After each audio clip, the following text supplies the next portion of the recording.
আজকে সেটা হচ্ছে বস্তু ফোকাসে অবস্থিত। তোমাদের যেরকম বলে দিয়েছিলাম যে স্যার বোর্ডটা দেখা যাচ্ছে না, স্যার বোর্ডটা দেখা যাচ্ছে না।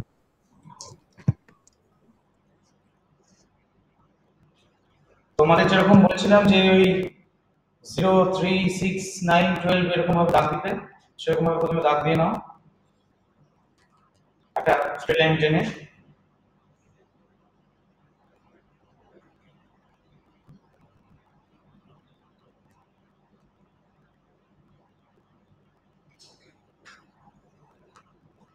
এবার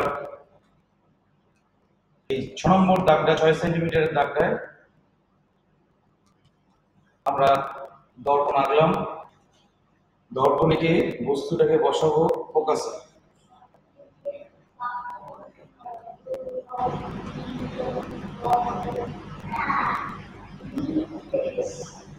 ফোকাসে বসালাম।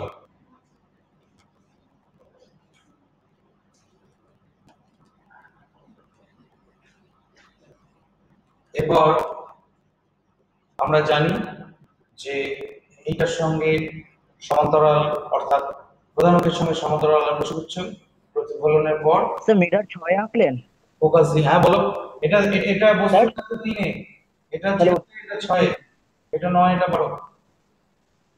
আচ্ছা, এবার এই আলো গেল, এই আলো ফেরত গেল, আর এইটা দিয়ে যে আলোটা যাবে সেটা যে পথে যাবে, যদি আমার হাতটা ভেঙে যাচ্ছে, এখানে একটা স্কেল আছে, স্কেলটা বসিয়ে যদি সোজা করে আঁকতে পারি,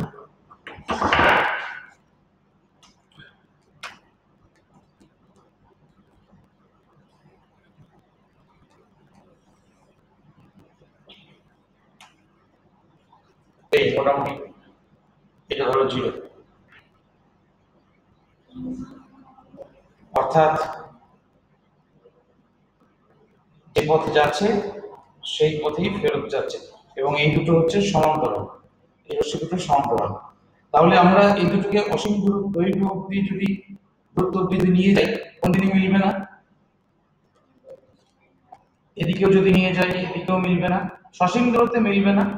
আমরা কাল্পনিকভাবে ধরে নিতে পারি অসীম দূরত্ব পর মিলবে। অসীম দূরত্ব আমরা কভার করতে পারবো না, অসীম দূরত্ব কভার করলে ধরে নেওয়া হবে যে রশ্মি দুটো মিলবে, সমান্তরাল আলো রশ্মিগুলো মিলবে।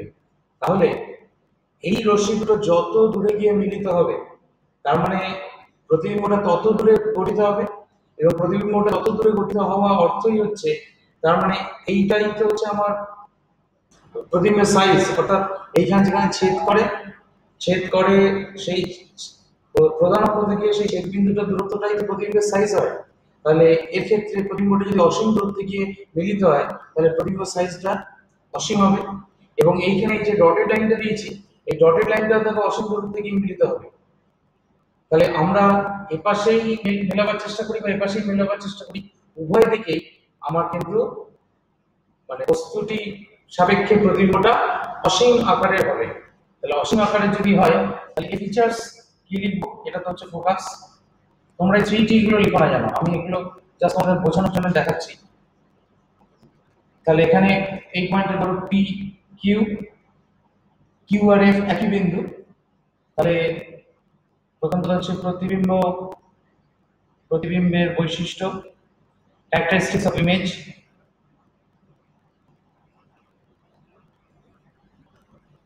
এক নম্বর হচ্ছে অসীম আকৃতি বা অসীম পরিমাণ, লিখি অসীম পরিমাণ বিবর্তিত, ইনফাইনাইটলি ম্যাগনিফাইড।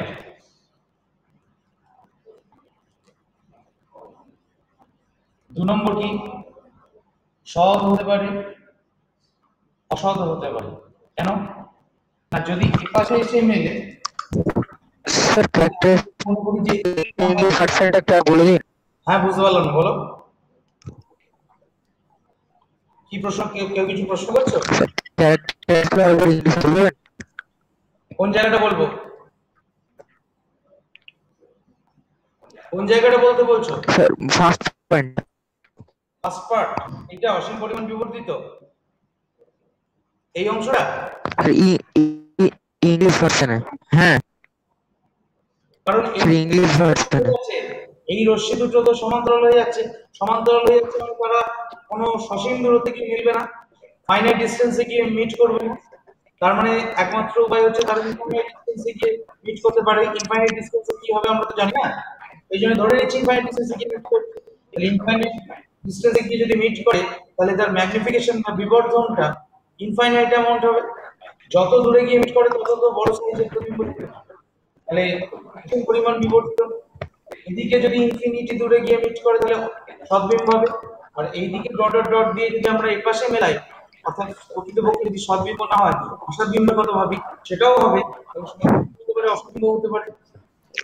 3 নম্বর হচ্ছে সদ্বিম্ব। স্যার এই পয়েন্ট গুলো ইংলিশ করে একবার বলবেন? ইংরেজিতে বলবো। অসীম পরিমাণ বিবর্ধিত হচ্ছে হ্যাঁ ইনফাইনাইটলি ম্যাগনিফাইড। এটা হচ্ছে প্রথমটা হচ্ছে ইনফাইনাইটলি ম্যাগনিফাইড, দ্বিতীয়টা তো বুঝতেই পারছো রিয়েল আর ভার্চুয়াল। আর অবশিষ্ট, এতদিন ধরে তো টার্মগুলোর সম্বন্ধে বাংলা পড়ছো ইংরেজি পড়ছো। অবশিষ্ট বা সমশিষ্ট, অর্থাৎ সৎ হলে অবশিষ্ট, অসৎ হলে সমশিষ্ট। সৎ হলে মানে রিয়েল ইমেজ হলে ইনভার্টেড, আর অসৎ মানে হচ্ছে ভার্চুয়াল ইমেজ হলে ইরেক্ট। তাহলে এই 3 ধরনের জিনিসপত্রই হতে পারে। এই প্রিন্সিপালটা কোথায় কাজে লাগানো হয়? এই প্রিন্সিপালটা কাজে লাগানো হয় হচ্ছে গাড়ির হেডলাইটে। অর্থাৎ গাড়ির হেডলাইটের ক্ষেত্রে যে পিছনে একটা রিফ্লেক্টর থাকে, গাড়ির যে তোমার আলোটা, আলোটা এইরকম ভাবে লাগানো থাকে উল্টো দিক করে, এরকম টাইপের। এবং এই যে মিরারটা, পিছনে যে রিফ্লেক্টর যে মিরারটা, সেটা আসলে একটা এরকম অবতল দর্পণ। অর্থাৎ তার মানে এইখানে ধাক্কা খেয়ে, এইখানে আলোটা ধাক্কা খেয়ে, এইখানে আলোটা ধাক্কা খেয়ে, এইখানে আলোটা ধাক্কা খেয়ে সব সময় কিন্তু সমান্তরাল ভাবে আলোটা নির্গত হয়। এটার মানে প্রয়োগ হচ্ছে যে কোনো গাড়ির হেডলাইটের ক্ষেত্রে বা টর্চের ক্ষেত্রেও বলতে পারো। টর্চের যে রিফ্লেক্টর হয় তার প্রিন্সিপালটা হচ্ছে এইটাই। বুঝতে পারা গেল? স্যার একটা কোয়েশ্চেন আছে। বলো। স্যার বলছি যে যদি আমরা জানি যে দুটো সমান্তরাল সরলরেখা কোনোদিনই একে অপরকে ছেদ করে না, তাহলে আমরা কেন ধরে নেবো যে অসীম দূরত্বে গিয়ে তারা ছেদ করবে? অসীম দূরত্বে কি হবে সেটা আমার জানা নেই বলে। অসীম দূরত্বে কি কিন্তু স্যার হবে, আমার অসীম দূরত্বে তুমি কোনোদিন পৌঁছতে পারবে কি? না। সুতরাং অসীম দূরত্বের ঘটনাটা, সেই জন্যই তো অসীম দূরত্বে গিয়ে আমি কোনো সসীম দূরত্বে গিয়ে মিট করছে সেটা দেখতে পাচ্ছি না, কিন্তু অসীম দূরত্বে গিয়ে মিট করছে সেটা দেখতে পেতেই পারি, মানে সেটা কল্পনা করতেই পারি, অসুবিধা নেই কিছু। বুঝতে পারা গেল?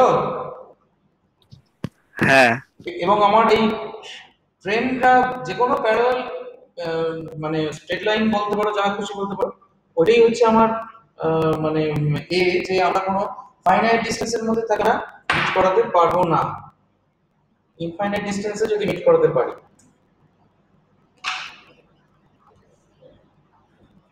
তার দুটোটা কালি নিয়ে নিবেন, কালি কমে গেছে হালকা আসছে।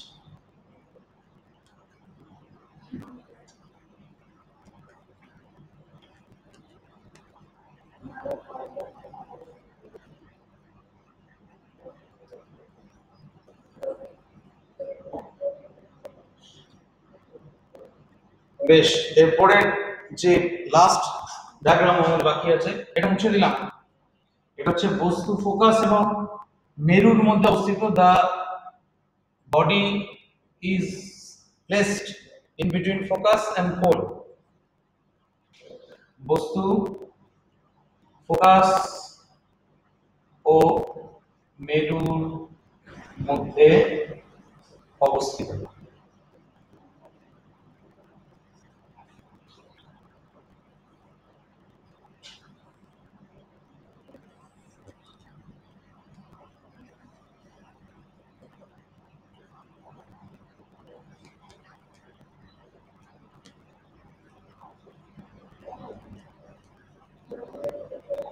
তোমরা এক কাজ করো, এবারে এটাকে 9 সেন্টিমিটার দাও, সুবিধা হবে।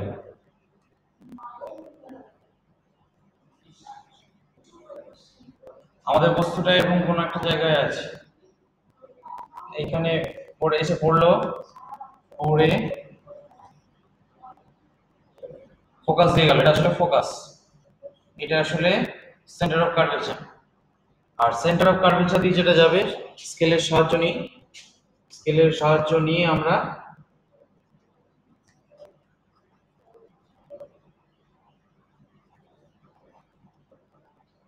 এই মোটামুটি হবে ধরো,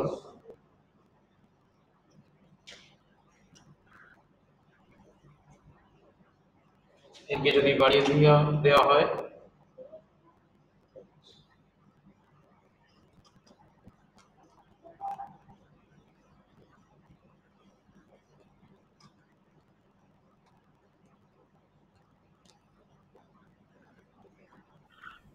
স্যার বলছি এই কেসটা একটু প্রথম থেকে একটু জিস্ট করে বলে দেবেন, আসলে আমার ভিডিওটা আবার চলে ছিল তাই আমি লিভ করে আবার ঢুকলাম। বেশ দাঁড়াও, ছবিটা তো দেখে বুঝতেই পারছো, আমরা 9 সেন্টিমিটারের মিটারটাকে এঁকেছি, এই জিরো, এটা 0 3 6 9 12 এইভাবে এঁকেছি। এইবার এখানে বস্তুটাকে এঁকেছি, একটা আলোক রশ্মি গিয়ে ধাক্কা খেলো, রিফ্লেক্টেড হওয়ার পর ফোকাসে বেরিয়ে গেল, আর আরেকটা আলোক রশ্মি এটা এই বরাবর গেল, গিয়ে আবার এই একই পথে ফেরত এলো, যে রশ্মিটা সেন্টার অফ কার্ভেচার দিয়ে যাবে। তাই এইখানে আমি যদি একটা চোখ রাখি, তাহলে আমরা কি দেখতে পাবো, এই পি কিউ এর একটা অসৎবিম্ব দেখতে পাবো, যেটা সাইজে বড় হবে। বুঝতেই পারছো, এটা অপসারী আলোক রশ্মি, অভিসারী নয়, অপসারী আলোক রশ্মি, এবং তারা ক্রমাগত যত দূরত্ব যাবে তত নিজেদের মধ্যে দূরত্ব বাড়তে থাকবে। তাহলে বাড়তে যদি থাকে, তাহলে এদেরকে আমরা ব্যাকওয়ার্ডস গিয়ে মেলাতে পারি। ব্যাকওয়ার্ডস গিয়ে যেখানে মিলবে, পি এর থেকে সেই পয়েন্টটা গিয়ে মিলছে, মানে এই পয়েন্টটা হচ্ছে পি ড্যাশ, অর্থাৎ সোজা কথায় পি বিন্দুর অসৎ বিম্ব পি ড্যাশ, তাহলে একই যুক্তিতে কিউ এর অসৎ বিম্ব কিউ ড্যাশ, এবং এটা অসৎ বিম্ব বলেই ডটে এঁকেছি।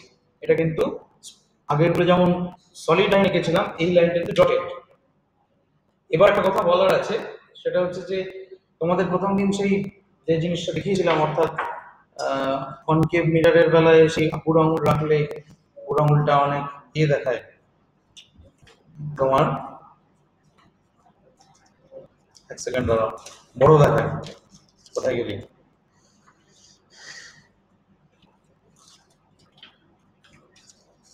এই এই আমার কাছে কনকেভ মিরর আছে, এই কনকেভ মিররটা ধরো এই পেনটা তোমরা দেখতে পাচ্ছ, এই পেনটা এর সামনে রাখছি, বড় দেখাচ্ছে, ভালো করে দেখো, বুঝতে পারছো, মোটা দেখাচ্ছে একটু, দেখতে পাচ্ছ সকলে, কিন্তু এটাই যদি কনভেক্স মিররে দেখতাম ছোট দেখতাম। যাকে এবার এখানে প্রতিবিম্বের বৈশিষ্ট্য কি হবে, ক্যারেক্টারিস্টিক্স অফ ইমেজ কি হবে, এক নম্বর হচ্ছে তার মানে ম্যাগনিফাইড, বিবর্ধিত, দু নম্বর হচ্ছে অসৎ ভার্চুয়াল, আর 3 নম্বর অবশিষ্ট না সমশীর্ষ, সমশীর্ষ, তাই তো, সমশীর্ষ। ইরেক্ট। তাহলে ওই ক্যারেক্টারিস্টিক্স গুলো লিখে ফেলো।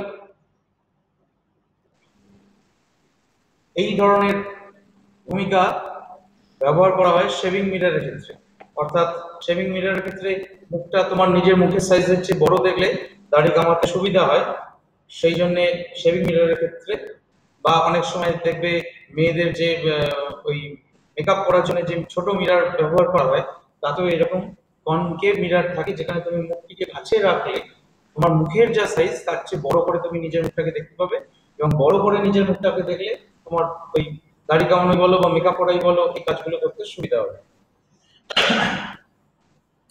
কনভেক্স মিররের বেলায় ছবি আঁকবো, এতক্ষণ তো কনকেভ মিররের বেলায় হচ্ছিল, কনভেক্স মিররের বেলায় ছবি এঁকে দেখি কি দাঁড়ায়, কিরকম ভাবে ইমেজ তৈরি হয়। তার একটাই কেস, তার এতগুলো কেস নয়, কারণ কনভেক্স মিররের বেলায় সবসময় আমরা কি পাবো না, অসৎ বিম্ব পাবো। এটা মুছে দিচ্ছি,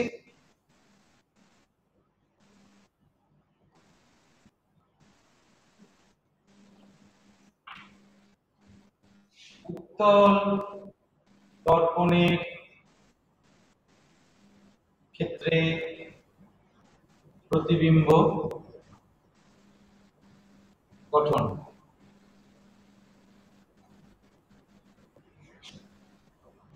Formation of image in case of convex mirror. এখানে আগে যেরকম ছিলাম তার উল্টোটা এঁকেছি। আচ্ছা, একটা জিনিস বলছি, তোমরা খেয়াল করে দেখবে আমি সবসময় আলোক রশ্মিটা লেফট সাইড থেকে পাঠাচ্ছি, তাই তো? আমাদের আপতিত আলোক রশ্মি সবসময় বাদিক থেকে এসে পড়ছে, দিয়ে তারপর প্রতিফলনের পর যা হচ্ছে হচ্ছে। এই অভ্যেসটা কিন্তু যেন বজায় থাকে, কোনো সময় আলোক রশ্মি ডান দিক থেকে আসছে আঁকে না।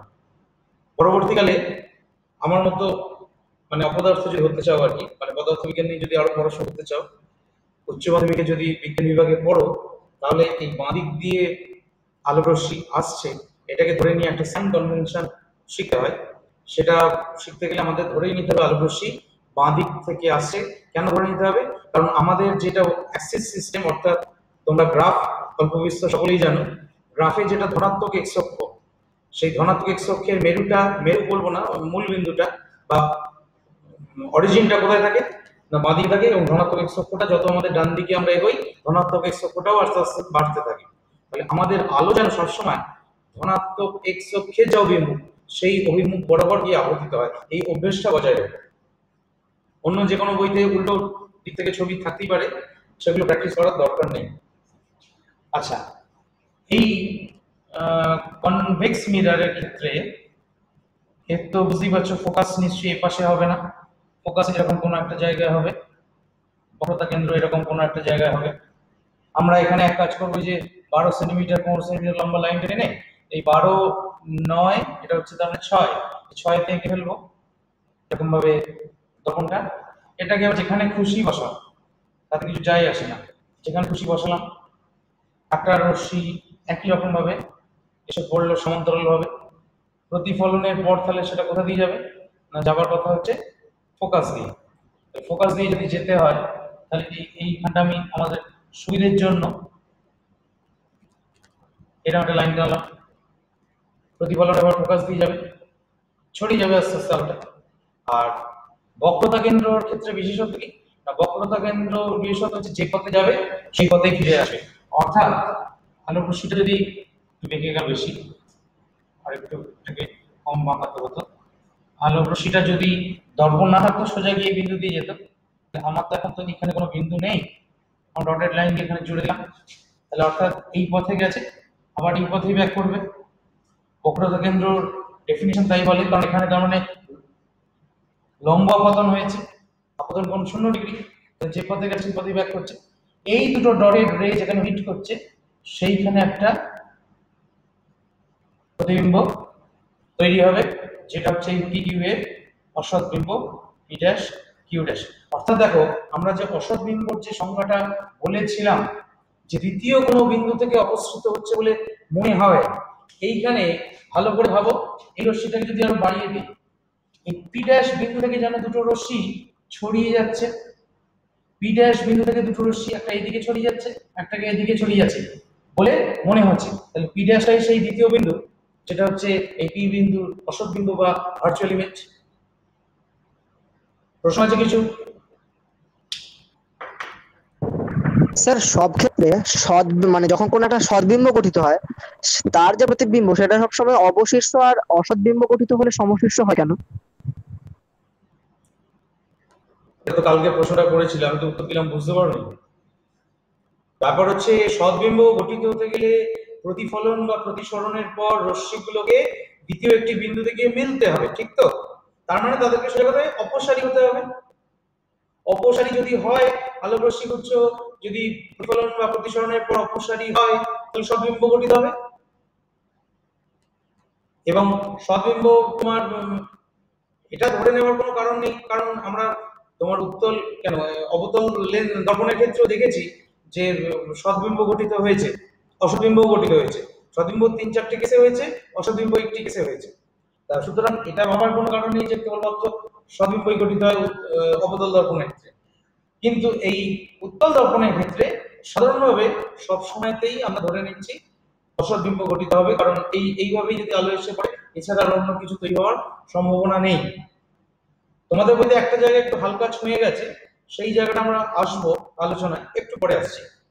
তার আগে এটা মুছে দিচ্ছি। নেক্সট যে জায়গাটা আমরা অলরেডি না পড়ে চলে এসেছি সেই জায়গাটায় ফেরত যাব। সেটা কি? সেটা হচ্ছে বুঝলাম।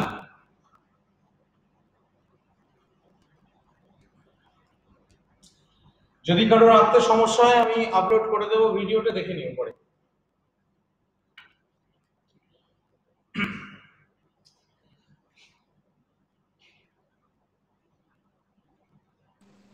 বক্রতা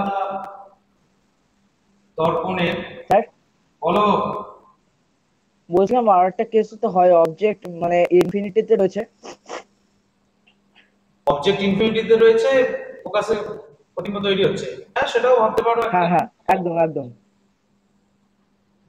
দর্পণের বক্রতা ব্যাসার্ধ, সেটা তো আমরা যে কেসটা ফার্স্ট কেসটা করেছিলাম, অর্থাৎ বক্রতা ব্যাসার্ধের চেয়ে বেশি দূরত্বে বস্তু অবস্থিত, the object is more is at a distance more than the radius of curvature, সেই মোডটা কত মোড তো বলিনি কিছু। তুমি ওটাকে বক্রতা ব্যাসার্ধ থেকে বেশি দূরত্বে আছে মানে সেটা অসীম দূরত্ব থেকেও আঁকতে পারো, সমান্তরাল আলোকরশ্মি কিছু আসবে।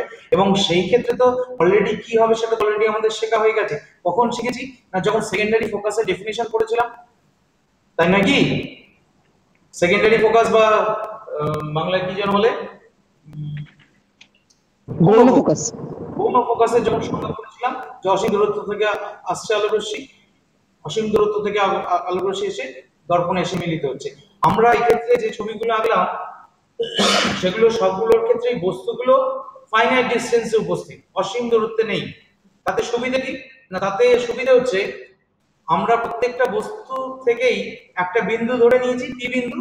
পি বিন্দু থেকে আমাদের যেটা ওই কি বলে প্রতিবিম্বের যে সংজ্ঞা ছিল, অর্থাৎ অপসারী আলোকরশ্মিগুচ্ছ বা ডাইভারজেন্ট বিম অফ লাইট বেরিয়ে আসছে কোন একটা বিন্দু থেকে, তারপর প্রতিফলন বা প্রতিসরণের পর রিফ্লেকশন বা রিফ্রাকশনের পর তারা হয় একটা দ্বিতীয় পয়েন্টে গিয়ে মিট করছে, অথবা দ্বিতীয় কোনো পয়েন্ট থেকে ডাইভার্জ করছে বা অপসৃত হচ্ছে বলে মনে হচ্ছে।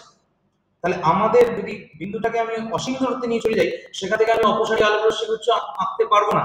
সেই কারণেই আমাদের বাস্তব ক্ষেত্রে ভাবো না সূর্য আমাদের থেকে অসীম দূরত্বে অবস্থিত, বাস্তব ক্ষেত্র যদি ভাবি। যদিও সূর্যের দূরত্বটা আমরা ভেবে ফেলেছি পৃথিবী থেকে সূর্যের দূরত্ব, কিন্তু for all practical purposes the sun is at infinite distance from the earth। তাহলে সূর্য থেকে যে আলোকরশ্মিগুলো আসে সেগুলো মোটেও তোমার অপসারী নয়, অভিসারী নয়, কেবলমাত্র সমান্তরাল ধরে নিতে আমরা, তাতে অসুবিধা কিছু হয় না। কিন্তু স্যার কোন একটা অপসারী আলোকরশ্মি গুচ্ছের তো যে মানে প্রত্যেকটা আলোকরশ্মির যে ধর্ম, যে তার মধ্যবর্তী অর্থাৎ যে পারস্পরিক যে দূরত্বটা সেটা কন্টিনিউয়াসলি মানে ডিসটেন্স বাড়ার সাথে সাথে বাড়বে। তো এই ক্যারেক্টারিস্টিক্সটা তো যদি অপসারী আলোকরশ্মি গুচ্ছ যদি মানে, তাহলে সেটা হঠাৎ করে কি করে সমান্তরাল হয়ে যেতে পারে? আদারাম ছবি আঁকতে জানো তো? ছবি তো ভালোই আঁকতে জানি। ধরো এটা হচ্ছে পর্দা, যদি এটা লিখছিলাম তার সঙ্গে এটা কোনো সম্পর্ক নেই। এই বিন্দুতে আলোকরশ্মি গিয়ে পৌঁছলো এইটা, এই বিন্দুতে আলোকরশ্মি গিয়ে পৌঁছলো এইটা, এই বিন্দুতে আলোকরশ্মি গিয়ে পৌঁছলো এইটা, এই বিন্দুতে আলোকরশ্মি গিয়ে পৌঁছলো এইটা, অর্থাৎ বিভিন্ন বিন্দু থেকে এখানে আলোকরশ্মি গিয়ে পৌঁছতে পারছে। তেমনি করে এই বিন্দু থেকে এইখানে আলোকরশ্মি গেছে, যেমন এই বিন্দু থেকে এদিকে আলোকরশ্মি গেছে, এই বিন্দু থেকে এদিকে আলোকরশ্মি গেছে। আচ্ছা, মুছে দিয়ে আঁকি, তাহলে একটার ঘাড়ে আরেকটা পড়বে। অর্থাৎ এই বিন্দু থেকে এদিকে গেছে, এই বিন্দু থেকে এদিকে গেছে, এই বিন্দু থেকে এদিকে গেছে। এইবার তুমি এই যে ডিসটেন্সটা দেখছো এটা খুব সামান্য ডিসটেন্স।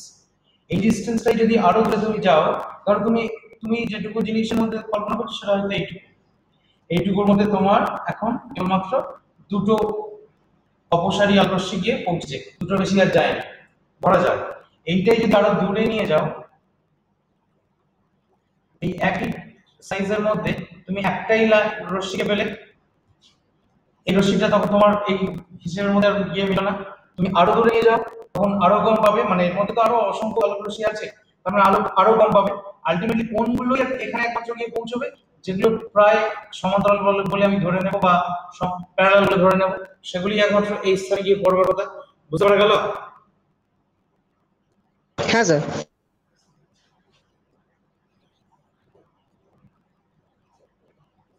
দর্পণের বক্রতা ব্যাসার্ধ ইকুয়াল টু 2 ইনটু ফোকাস দূরত্ব। ইংরেজিতে দাঁড়ায় radius of curvature of a mirror is equal to 2 into focal length, twice the focal length. এটা প্রমাণ করতে হবে। প্রমাণ করার জন্য প্রথমে একটা ডায়াগ্রাম আঁকি, খুব সিম্পল ডায়াগ্রাম। এই ধরো একটা কনকেভ লেন্স, কনকেভ মিরর, বারবার লেন্স বলে ফেলছি, কনকেভ মিরর নিয়েছি। এই মিররটা নিয়ে আমি এইটা ধরো মিররের ফোকাস, এইটা ধরো সি, আমরা একটা সমান্তরাল সূত্র আসছে প্রধান অক্ষের সঙ্গে, সেটা প্রতিফলনের পর ফোকাস দিয়ে বেরিয়ে গেল। তাহলে এখানে যদি আমরা একটা অভিলম্ব টানি, সেই অভিলম্বটা মানে অর্থাৎ নরমালটা নিশ্চয়ই এই সি কে পাস করবে। তাহলে প্রতিফলনের নিয়ম অনুযায়ী এটা যদি আপতন কোণ আই হয়, অ্যাঙ্গেল অফ ইনসিডেন্স আই হয়, তাহলে এইটা প্রতিফলন কোণ সেটাও আই হবে, আর লিখলাম না ক্ষেত্রে যাকে। আর এই যে লাইনটা, এই লাইনের সঙ্গে প্রধান অক্ষটা সমান্তরাল, তাহলে এই অ্যাঙ্গেলটা আই হলে এই অ্যাঙ্গেলটাও একান্তর কোণ বা অল্টারনেট অ্যাঙ্গেল আই হবে। তাহলে এই ত্রিভুজটা অর্থাৎ এই বিন্দুটাকে একটা নাম দেওয়া যাক এ, এসিএফ। এই ত্রিভুজটা সমদ্বিবাহু ত্রিভুজ, আইসোসেলিস ট্রায়াঙ্গেল। আচ্ছা, আমরা যা বললাম সেটা একটু লিখে ফেলি, নাহলে মুশকিল আছে। ধরো এখানে পি বিন্দু থেকে আলো আসছে, তাহলে আকার ক্ষেত্রে কি আপনার 369 এর মাপটাই নেব স্কেলের? হ্যাঁ বলো। আকার সময় কি ওই 369 যে মাপটা দিয়েছিলেন ওই মাপটা নিয়ে একত্র করতে হবে? করতে পারো, তাতে তোমার সব সাইজগুলো একই রকম থাকবে, না করলেও কিছু স্যার মোট কথা তুমি যখন আঁকবে এই দুটো ডিসটেন্স যেন সমান থাকে, অর্থাৎ CF আর F4 যেন সমান থাকে। বুঝতে পেরেছো? হ্যাঁ স্যার।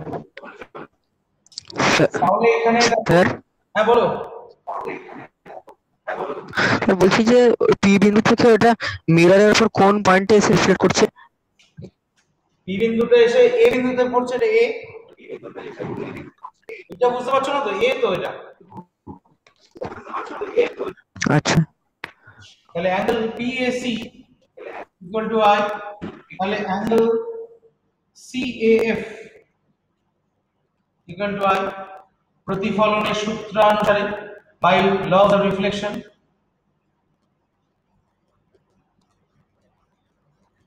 আবার PA parallel to CO, AC ছেদক না কি বলে ভেদক, ট্রান্সভার্সাল। তাহলে অ্যাঙ্গেল CAF না PAC equal to angle ACF equal to I. তাহলে therefore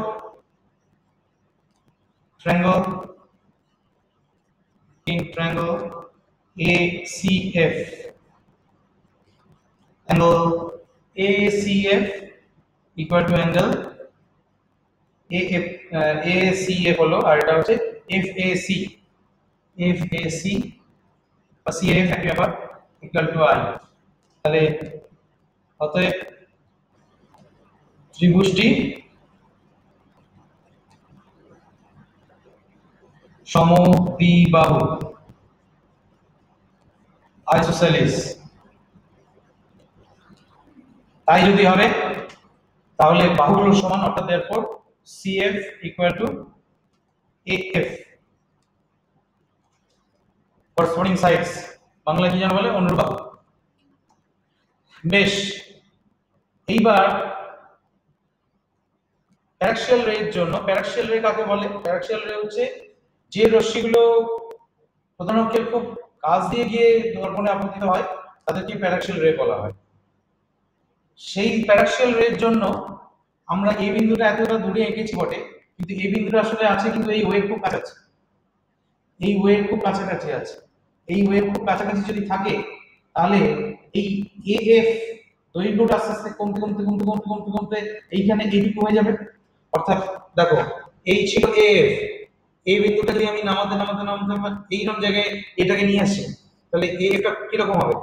একটা ছবি আঁকি রেফারেন্স ফিগার হিসেবে।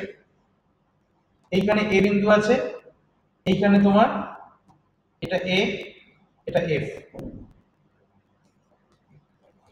এই হচ্ছে।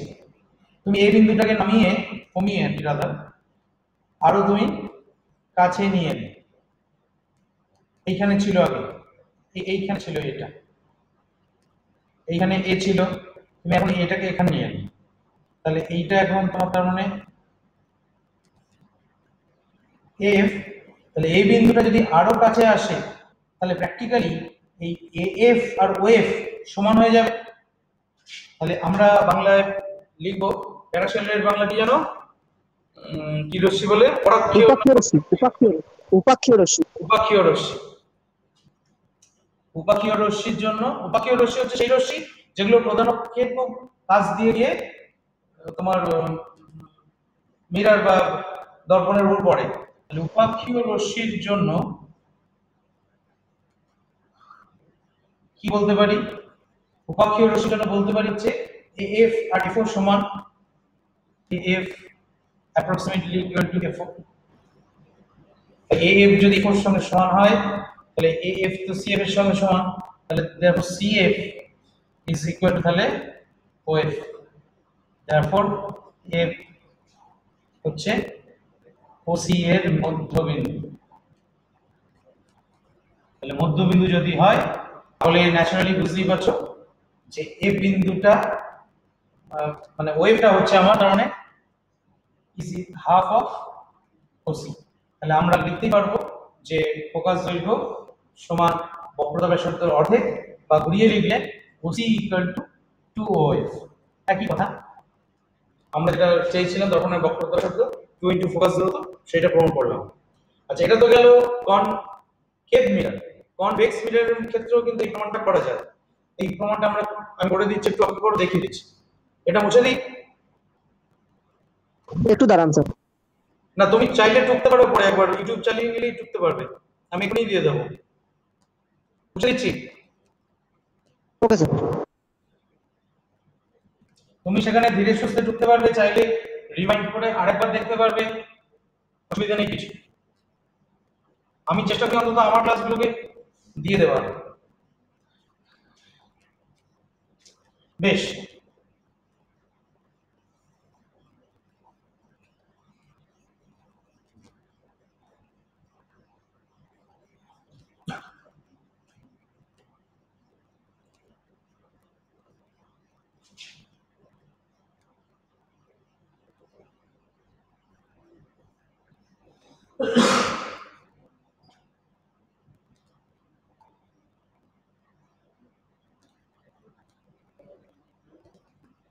আচ্ছা এখানে আপাদন কোণ হচ্ছে এটা আই, এটাও তাহলে প্রতিফলন কোণ সেটাও সমান আই।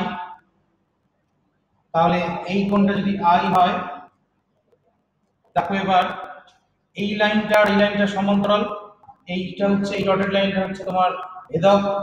তাহলে এইটা যেহেতু আই তাহলে একান্তর না, এখানে হচ্ছে করসপন্ডিং অ্যাঙ্গেল অনুরূপ কোণ, এটা হচ্ছে আই।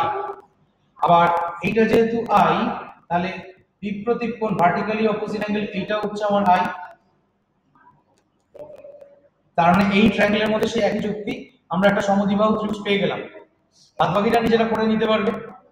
এইটা শুধু লিখে দিই, সেটা হচ্ছে এইটা ধরো বি, এটা ধরো ও, এই বিন্দুটা হচ্ছে এ, এটা হচ্ছে বি, এটা হচ্ছে এন। তাহলে আমাদের angle PAN equal to angle BAN equal to I। তাহলে আবার PA প্যারালাল টু OC, ছেদক হচ্ছে কি NC, NC ভেদক ট্রান্সভার্সাল। তারপরে অ্যাঙ্গেল NAP বা PAN ইকুয়াল টু অনুরূপ angle ACF equal to I। আর অ্যাঙ্গেল BAN ইকুয়াল টু বিপ্রতীপ ভার্টিক্যালি অপোজিট, যেটা ইংরেজিতে লিখো বিপ্রতীপ মানে হচ্ছে ভার্টিক্যালি অপোজিট, বিপ্রতীপ কোণ অ্যাঙ্গেল CAF ইকুয়াল টু সেটাও I। তাহলে therefore triangle AFC সমদ্বিবাহু isosceles, therefore AF approximate না, F equal to FC এবার উপাক্ষীয় রশ্মি বিবেচনা করলে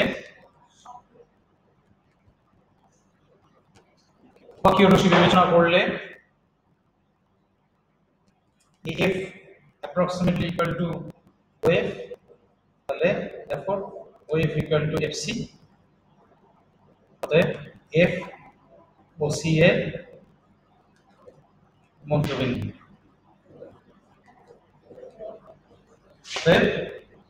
OF হচ্ছে হাফ অফ OC বা OC হচ্ছে 2 into OF।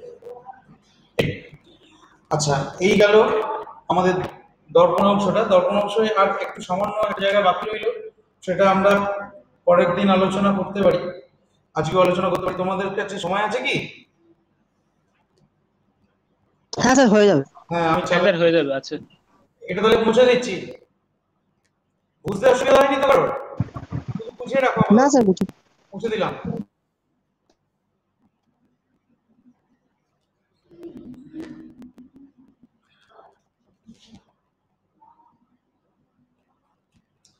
থেকে কমে 28 নাম্বার অফ পার্টিসিপেন্টস।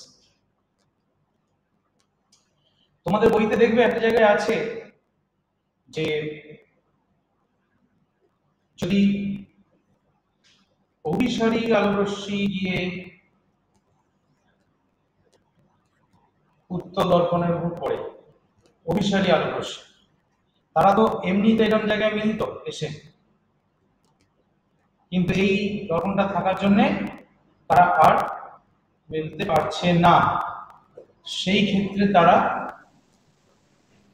ধরা যাক এই জায়গায় এসে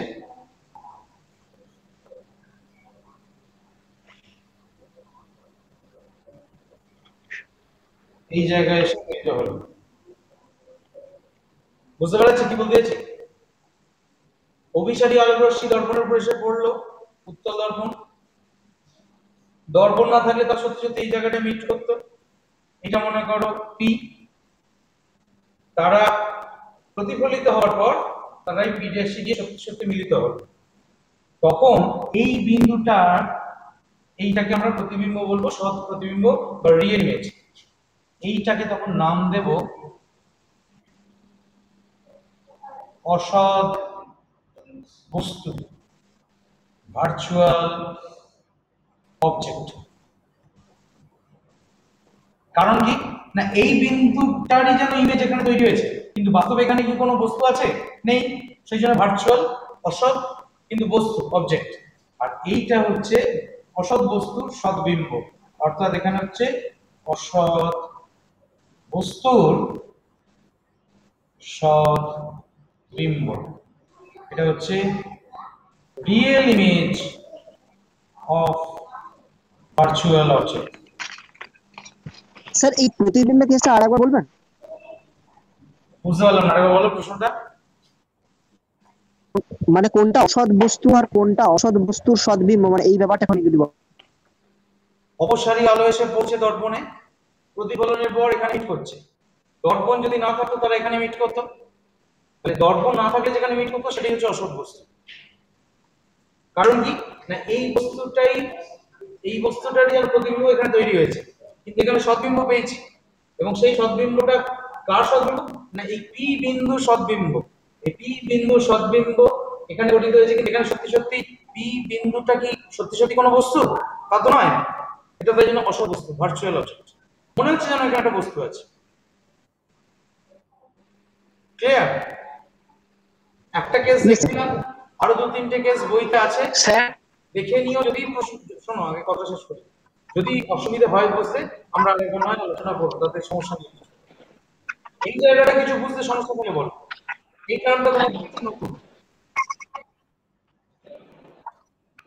আছে প্রশ্ন? না স্যার। আচ্ছা, আমি একটা মোমবাতি নিয়ে এসেছি, তোমাদের একটা এক্সপেরিমেন্ট করে যদি দেখাও যায় সেটা দেখাচ্ছি। দাঁড়াও, একটু দাঁড়াও।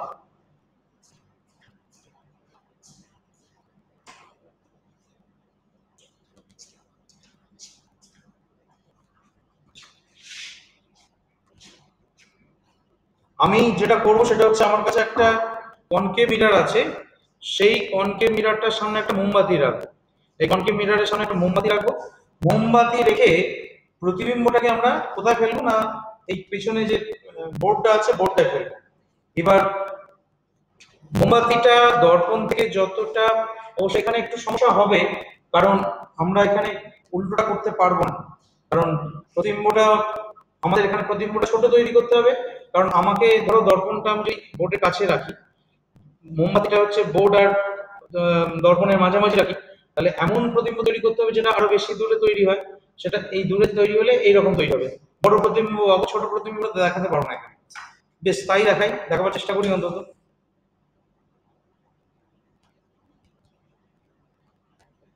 অন্ধকার ঘর হলে ভালো হতো। আমরা পর্দা টেনে নিই। ধরো এখানে আর এই টিউব দুটোকে বন্ধ করে দিই।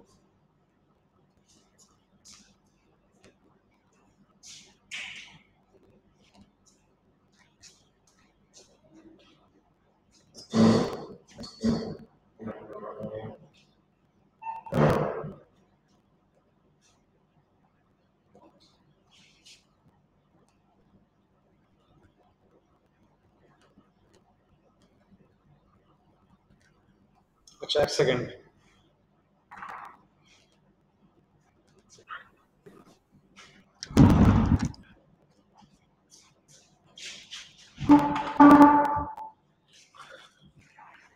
বেশ,